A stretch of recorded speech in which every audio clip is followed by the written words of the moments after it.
تسلم يا جيش بلادي. وكانت الحاجة ياسمين الخيام أكتر المستمعين بغنائه. في الجولات الداخلية في ألمانيا اكتشف هشام عباس مواهب في الغناء عند ماجد المصري، ليس فقط عذوبة صوته ولكن أيضاً في ثقافته الموسيقية الغربية. وتعرض فتوح أحمد لأول احتكاك من قبل أخواني ماكر ادعى في البداية تأييده للرئيس، وانتهى به الادعاء للافتراء على نجوم كل الرحلة وهو بيرفع شارة رابعة.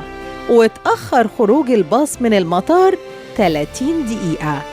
شفكي المنيري وممدوح عبد العليم كان الكابل الأكثر التزام، لا تفوتهم جولة ولا يطولهم التأخير على مواعيد تحرك الباصات.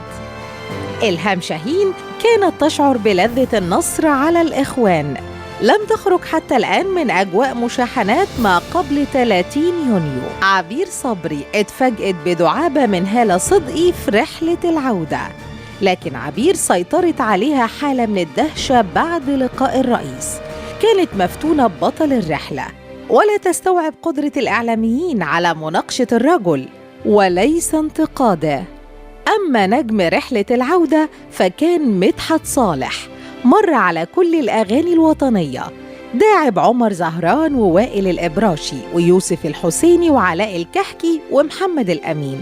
ورغم الحماس المفرط اللي سيطر على الرحلة، إلا أن حكايات عزة العليلي عن مصر الحلوة منحت برلين روح شرقية أسطورية.